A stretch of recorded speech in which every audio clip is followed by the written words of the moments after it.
So today we're going to dive into a really provocative idea by breaking down the arguments from Carrie Martel's book, How to Convince an Atheist Abortion is Wrong. We're going to walk through a case against abortion that is built not on religion or theology, but completely on secular logic, history, and philosophy. Right off the bat, the book throws a question at you that, for a lot of people, probably sounds like a total contradiction. It really challenges that common assumption that if you have a secular worldview, you must have a pro-choice position.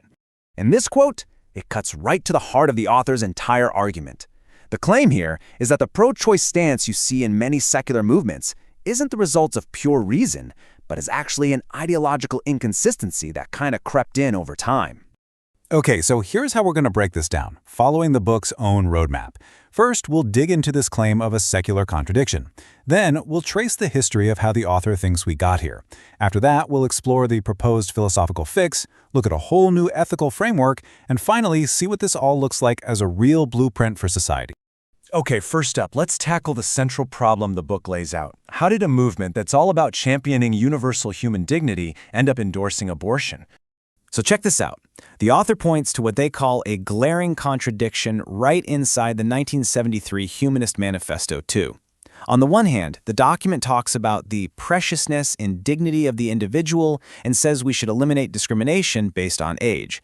But then, on the other hand, it also endorses the right to abortion. From the author's point of view, that's a serious ethical conflict that just doesn't add up. Okay, so if there's a contradiction, you have to ask, well, how did it even get there? The next part of the book offers a historical diagnosis, framing it as a derailment from the original principles that started it all.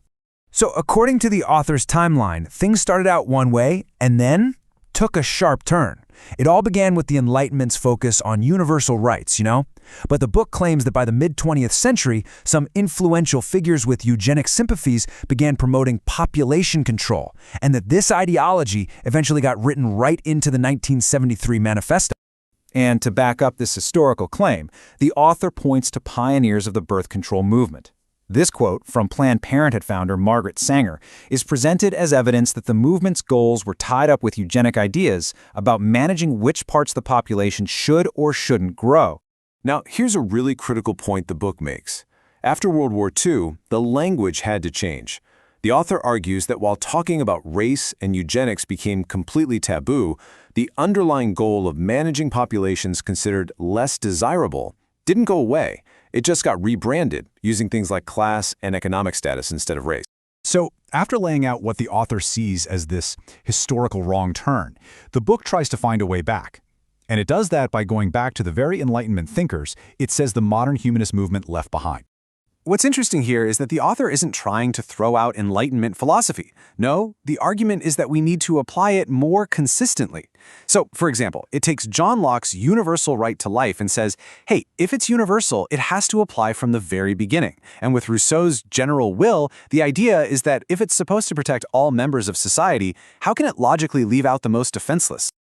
Okay, so from that philosophical groundwork, the author starts to build a solution, a brand new ethical framework designed specifically for a secular world. And this is it. The author's alternative proposal is something called chivalric humanism. It's a system based on virtues. And that word chivalric is picked on purpose, right? It's meant to bring to mind that classic ideal of the strong having a duty to protect the weak. The goal is to build a moral foundation that doesn't have to rely on slogans or what the author sees as contradiction. So the book really puts these two approaches side by side to draw a sharp contrast. It argues that popular slogans like bodily autonomy are just too vague and can actually be used to justify harm. Instead, it offers up concrete virtues like duty and courage, arguing that these give you much clearer moral direction, especially when you're facing a tough situation like an unplanned pregnancy. All right, that's the theory. But how does this actually play out in the real world? The book shifts gears here to talk about public policy, and it's a pretty big shift.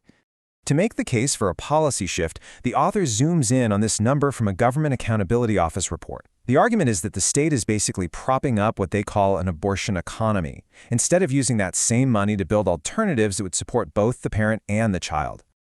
So, the vision laid out in the book is way bigger than just restricting a procedure. It's about building a whole new societal infrastructure. We're talking everything from specialized schools to financial help for families, all designed to make the choice for abortion feel unnecessary because there are real, robust, life-affirming support systems in place. The idea is to create a society that is not just pro-birth, but actually pro-child and pro-family. And really, what it all boils down to is this challenge the author puts to the reader.